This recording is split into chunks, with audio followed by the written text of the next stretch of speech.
Salut, Denurcam, j'espère que vous allez bien, moi ça va très bien, on se retrouve aujourd'hui pour une nouvelle fois parler de Gotham et de l'épisode 6 qui s'intitule Sous le masque du mal, l'esprit du bouc.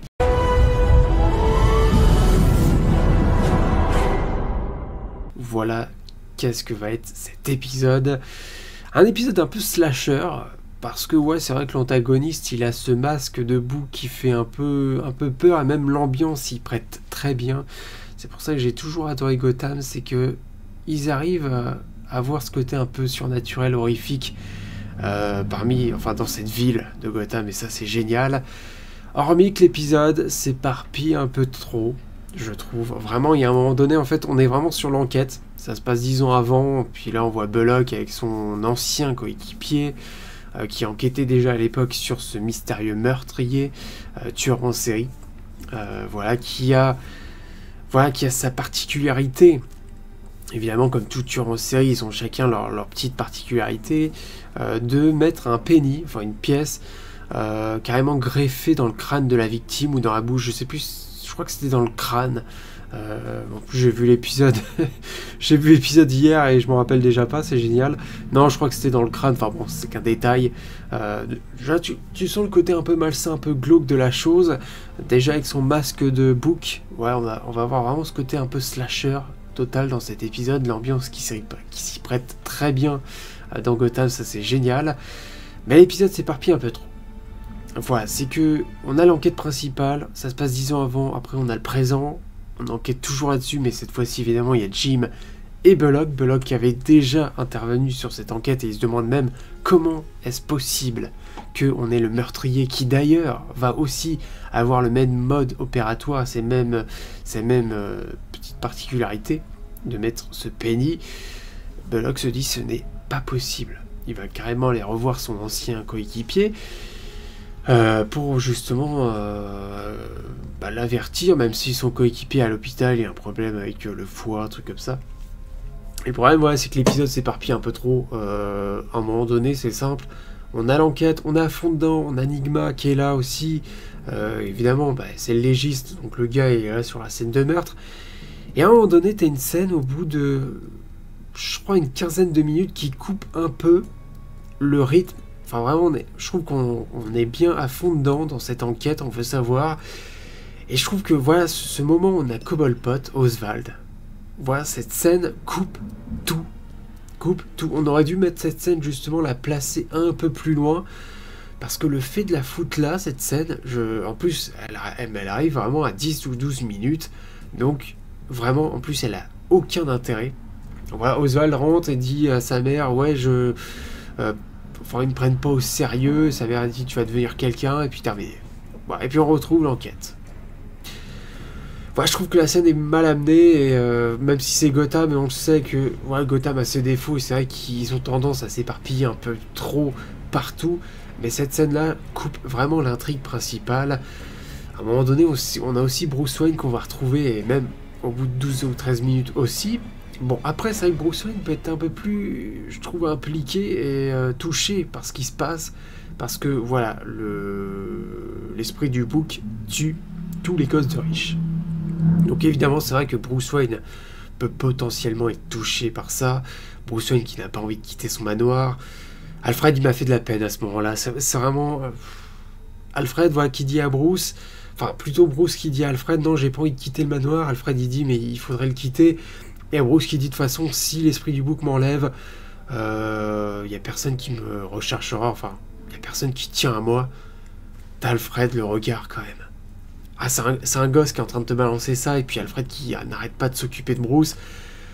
Tu sens le gamin riche, ingrat, qui est Bruce Wayne, vraiment à cet âge-là. Et Alfred, vraiment, il m'a fait de la peine à ce moment-là, je trouve que c'est bien réussi. Ouais, c'est très très bien réussi. Ensuite, on a cette phrase aussi mythique que j'aime beaucoup, que l'ancien coéquipier de Harvey nous sort. La règle d'or à Gotham, c'est 0 héros. Jim Gordon qui va te faire un regard. Oula. Ah oui les gars, je crois que s'ils n'ont pas compris. Voilà, c'est vrai que Bullock fait pas assez Bullock. Ouais, mais moi ça c'était un défaut un peu de Gotham, quand t'as vu la série d'animation de Bruce Timm notamment, ou peut-être les comics. Bullock, il est pas censé être représenté comme un chevalier blanc. c'est un peu ce que son coéquipier va dire à un moment donné. Belloq est un peu un chevalier blanc. Et puis il y a en plus Jim qui dit, mais attends, c'est Belloq que tu parles. Oui, c'est Harvey Belloq, c'est Belloq. C'est vrai qu'à ce moment-là, voilà, Belloq est vu comme un Jim Gordon un peu. C'est ça qui était un peu maltraité dans la série, je trouve, même s'il a ces moments un peu de corruption avec Fish Mooney, Belloq. Mais il a aussi ces moments où on peut s'attacher à lui et que c'est pas complètement un enfoiré. Alors Belloq, c'est quand même censé être ça. Voilà, bon, après, ça c'est Gotham, prise de liberté, on le sait, bien sûr. D'un autre côté, Nigma, l'acteur, c'est vrai qu'à chaque fois, j'y repense, mais qu'est-ce qu'il est bon. Voilà cette scène avec Christine Kringles, où Nigma est en train de ranger tous les dossiers. Puis il y a ce côté un peu terrifiant, et puis Christine Kringles qui dit « je vous trouve étrange ». Voilà, et puis Nigma qui a ce regard, vraiment un peu un regard d'enfant incompris, tu vois le genre, mais de toute façon l'acteur, de toute façon, il fait un super job. Voilà, c'est le meilleur Nigma qu'on ait vu en live action, oui, je le préfère à Paul Dano. Je vais éviter de le dire à chaque épisode, mais c'est vrai qu'il est très très bon. On a d'un autre côté Crispus Allen et René Montoya qui vont aller voir un SDF sur les docks. La justice est un peu trop facile à Gotham, je trouve, c'est même un peu tiré par les cheveux. Je défendrai toujours la série, mais c'est vrai que c'est facilité scénaristique. Bon, après c'est Gotham. C'est vrai qu'à Gotham, la justice peut être faite n'importe comment, le crime peut être aussi fait n'importe comment tant que Batman n'est pas là, mais c'est vrai qu'ils vont aller voir un SDF. Et le SDF sort sa putain de paire de jumelles et va carrément leur dire que ouais, il a bien vu cet homme, voilà l'homme qui montre en photo, donc Jim, qu'il a bien tué un homme sur ses docks, donc évidemment le pingouin. Voilà, on a notre témoin. Terminé. Donc René Montoya et Allen vont aller arrêter Jim. Petite scène humoristique, j'adore les scènes comiques entre Harvey et Jim. Jim qui arrête pas de crier, mais je n'ai pas tué le pingouin, je n'ai pas tué Oswald, et Harvey qui arrête pas de dire, mais oui, je sais que t'as pas tué, mais puis Jim qui dit, mais si, c'est vrai. C'est toujours ces scènes un peu comiques que j'ai toujours aimé dans Gotham, que j'ai toujours apprécié. Et puis le moment où le pingouin rentre dans le commissariat, d'un coup, comme ça, je me rappelle la première fois que j'avais vu cet épisode, j'avais adoré. C'est toujours ces moments-là dans Gotham que j'ai toujours apprécié. Ces moments d'apparition de personnages qui sortent de nulle part et qui font une apparition vraiment remarquée. Voilà, c'est le cas, hein, le pingouin qui débarque comme ça dans le commissariat et puis Belloq qui dit putain t'es vraiment un enfoiré Jim. Voilà, c'est comme ça que va se terminer l'épisode. C'est un épisode très imparfait.